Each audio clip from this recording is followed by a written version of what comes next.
ધોરણ 8 વિષય અંગ્રેજી વિદ્યાર્થી મિત્રો, ગયા સપ્તાહે આપણે અંગ્રેજીની અંદર યુનિટ 2માં સંત હરિદાસ એક્ટિવિટી 4 વિશે સમજાવતા હતા અને અડધી વાર્તા પૂરી થઈ હતી.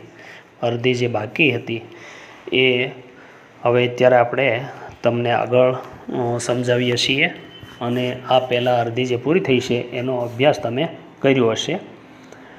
તો આગળ ઉપર સંત Haridas was the main.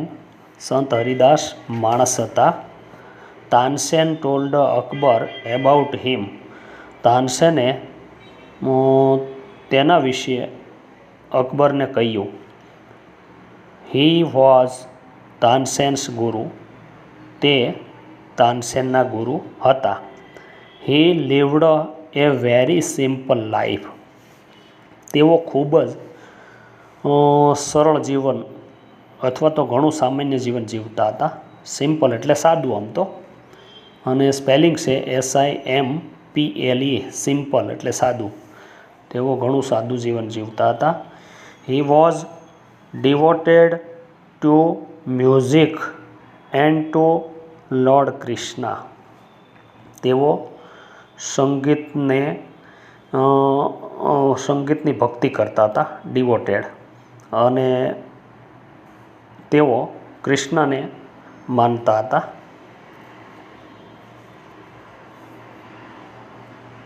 He loved in Vrindavan. He lived in Vrindavan. તેઓ વૃંદાવનમાં રહેતા હતા.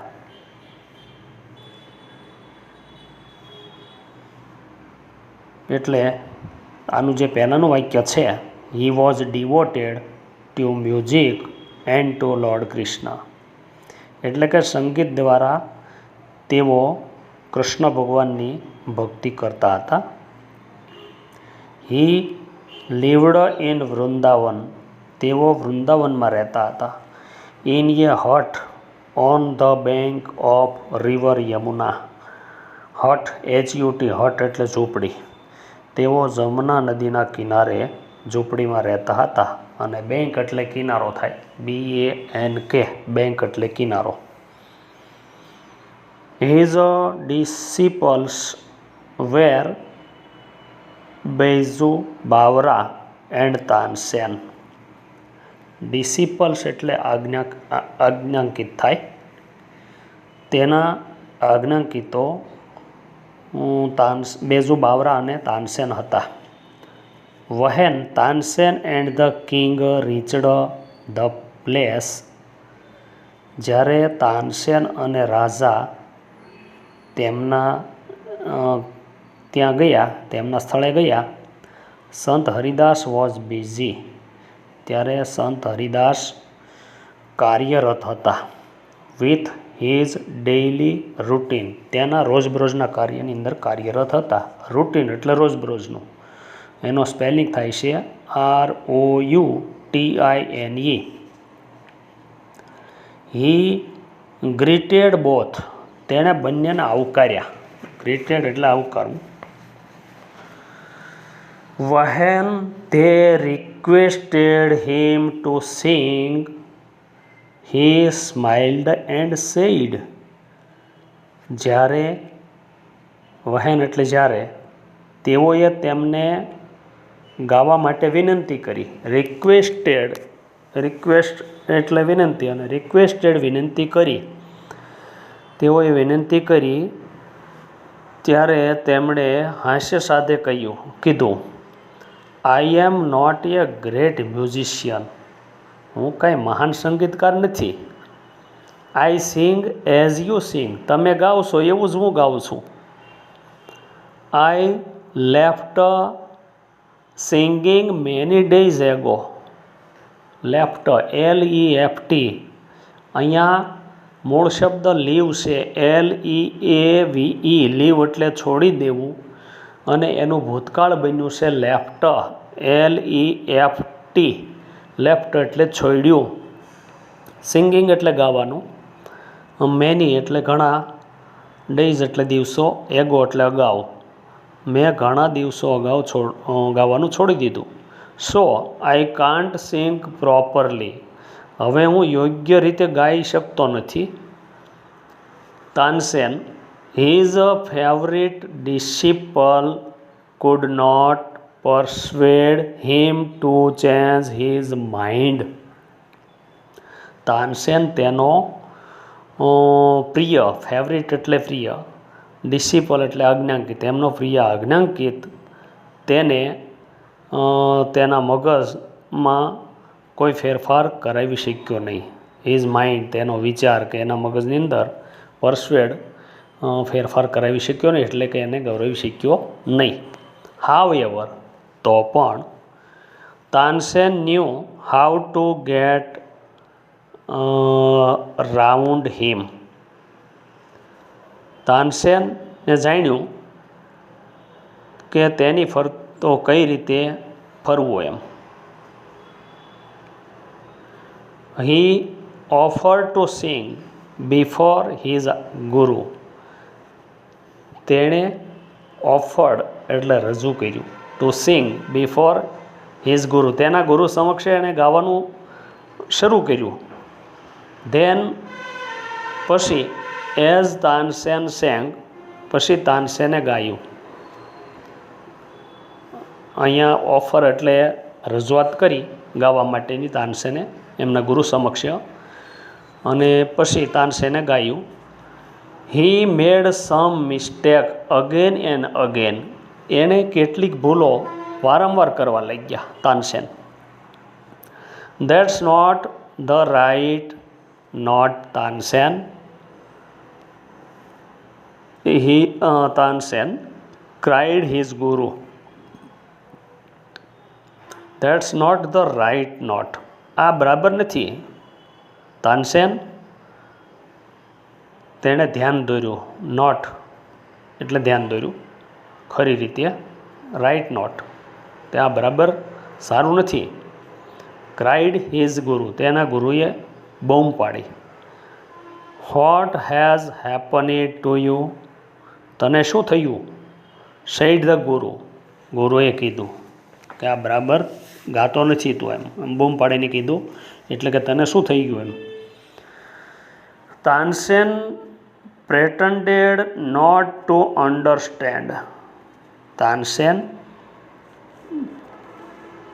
તેણે અન્ડરસ્ટેન્ડ એટલે કે સમજ્યો નહીં, તેને સમજાવી શક્યો નહીં. He made the same mistake એટલે કે પ્રેટેન્ડેડ ધ્યાન પણ ના આપ્યું એનું, એ વિશેષ સમજ્યો પણ નહીં. He made the same mistake again, એને ફરીથી આવી જ ભૂલ કરી. સંત હરિદાસ વોઝ એંગ્રી. સંત હરિદાસ ગુસ્સે થયા હતા. He took the tanpura from Tansen hand. તેને તાનસેનના હાથમાંથી તાનપુરો લઈ લીધો. હી સેંગ ધ રાગ દરબારી in the right way.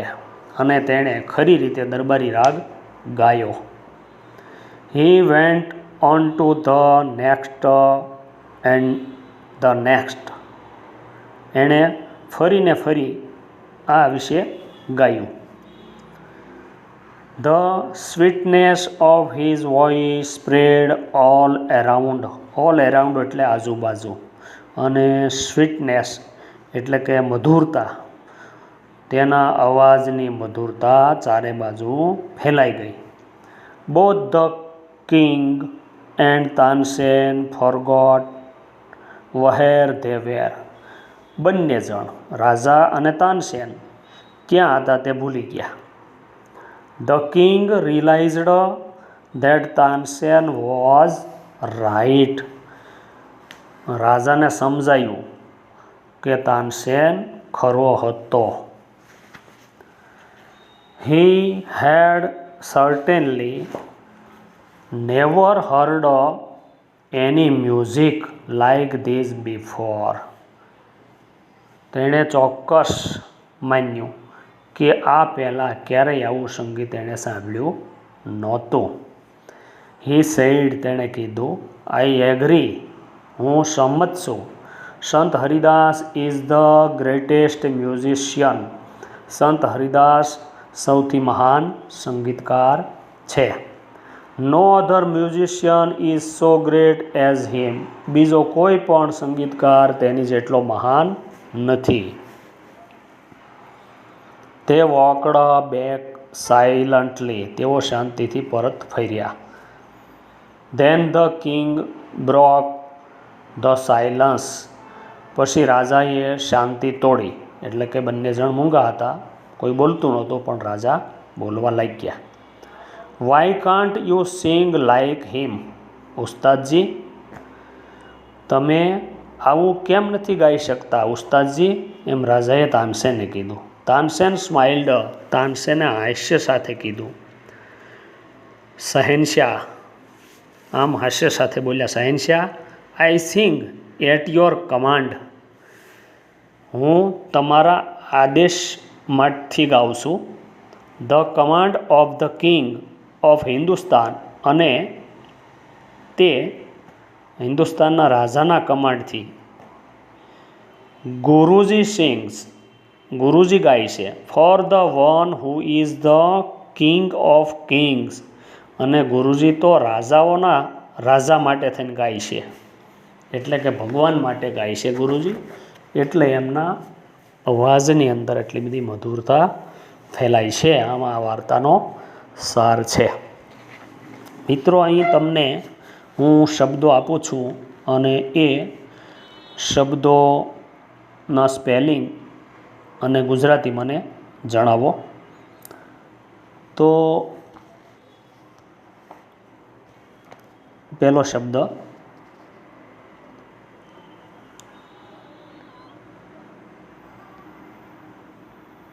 Musician, એનો સ્પેલિંગ જણાવો. બીજો સ્પેલિંગ છે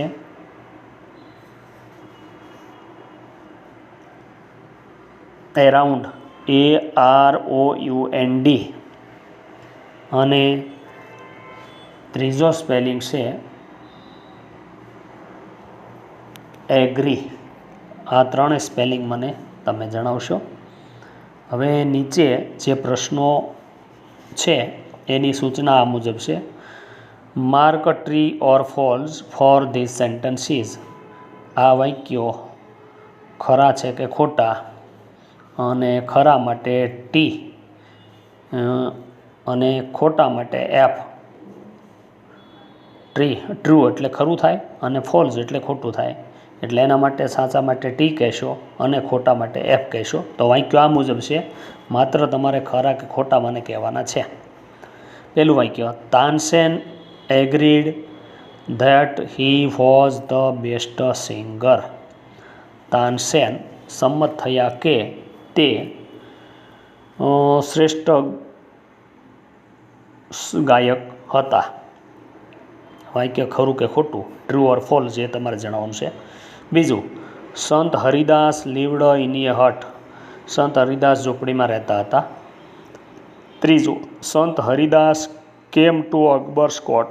સંત હરિદાસ અકબરના દરબારમાં આવ્યા હતા. 4. સંત હરિદાસ કુડ નોટ સિંગ વેલ. સંત હરિદાસ સારું ગાતા નહોતા. 5. તાનસેન મેડ સમ મિસ્ટેક ડિલિબરેટલી. તાનસેને કેટલીક ભૂલો જોઈને કરી હતી. બરાબર મિત્રો, આ 5 વાક્યો છે તે ખરા કે ખોટા તે તમે જણાવશો.